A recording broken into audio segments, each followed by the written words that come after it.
Hello friends, welcome to my YouTube channel. আশা করি আপনার সবাই ভালো আছেন। প্রিভিউতে এইমাত্র যে আপনি ফটোগুলো দেখতে পেলেন, এই ফটোগুলো বর্তমানে ইনস্টাগ্রামে প্রচুর পরিমাণে ট্রেন্ডে রয়েছে। আপনি কিভাবে তৈরি করবেন সেটাই কিন্তু আজকের এই ভিডিওতে আমি দেখিয়ে দেবো। তার জন্য ভিডিওটি প্রথম থেকে শেষ পর্যন্ত দেখতে হবে, একটু স্কিপ না করে। আর ভিডিওটি ভালো লাগলে ভিডিওতে লাইক দিয়ে চ্যানেলটি সাবস্ক্রাইব করে অল নোটিফিকেশনটি অন করে রাখবেন পরবর্তী ভিডিওর নোটিফিকেশন সবার আগে পাওয়ার জন্য। তো চলুন বেশি না করে ভিডিওটি শুরু করে দেব। অলরেডি গেছে আপনি চলে আসবেন মোবাইল স্ক্রিনে আসার পর আপনি যে কোনো একটা ব্রাউজারকে আপনি ওপেন করে নেবেন। আমি এখান থেকে গুগলটাকে ওপেন করছি। গুগলটাকে ওপেন করে নেবো, এই ধরনের ইন্টারফেস হবে।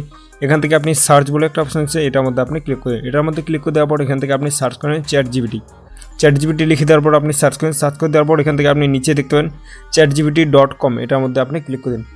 এটার মধ্যে ক্লিক করে দেওয়ার এই ধরনের ইন্টারফেস হবে। এখান থেকে আপনি দেখতে পাবেন এনি আক্স টাইম। এখান থেকে আপনাকে একটা ফ্রন্ট এখান থেকে আপনাকে একটা লিখে নিতে হবে। সো এই ফ্রন্টের লিঙ্ক আপনি এই ভিডিওর ডেসক্রিপশন বক্সে পেয়ে যাবেন। ওখান থেকে আপনি ফ্রন্টটাকে কপি করে নেবেন। কপি করে নেওয়ার পর এখান থেকে আপনি কিছু সময় ধরে একটু চেপে ধরে রাখবেন। চেপে ধরে রাখার পর এখান থেকে পেস্ট, এটার মধ্যে আপনি ক্লিক করেন।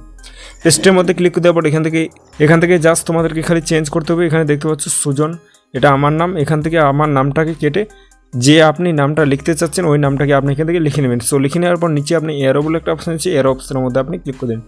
এরো অপশানের মধ্যে ক্লিক করে দেওয়ার পর এখান থেকে আপনাকে 2 থেকে 3 মিনিট আপনি ওয়েট করে নেবেন। ওয়েট করে নেওয়ার পর এখান থেকে কিন্তু আপনার ফটোটা জেনারেট হয়ে যাবে। সো দেখতে পাচ্ছ এখান থেকে আপনি 2 থেকে 3 মিনিট আপনি ওয়েট করে নেবেন। ওয়েট করে নেওয়ার পর কিন্তু এখান থেকে আপনার ফটোটা অলরেডি জেনারেট হয়ে গেছে। এখন আপনি এই ফটোটাকে আপনি কীভাবে ডাউনলোড করে নেবেন? ফটোটাকে ডাউনলোড করার জন্য আপনি ফটোর মধ্যে ক্লিক করে দেন। ফটোর মধ্যে ক্লিক করে দেওয়ার পাশে আপনি ডাউনলোড বলে একটা অপশান আছে, ডাউনলোড অপশানের মধ্যে আপনি ক্লিক করে দিন। ডাউনলোড অপশানের মধ্যে ক্লিক করে দেওয়ার পর দেখতে পাচ্ছ এখান থেকে কিন্তু আপনার ফটোটা অলরেডি ডাউনলোড হয়ে গেছে। সো ফ্রেন্ডস, এই ছিল আজকের ভিডিওটা দেখেছি একটু ভালো লাগে তাহলে ভিডিওতে লাইক দিয়ে চ্যানেলটি সাবস্ক্রাইব করে। সো দেখা হচ্ছে নেক্সট কোন ধামাকাদার ভিডিওতে। ততক্ষণ ভালো থাকবেন। Thank you.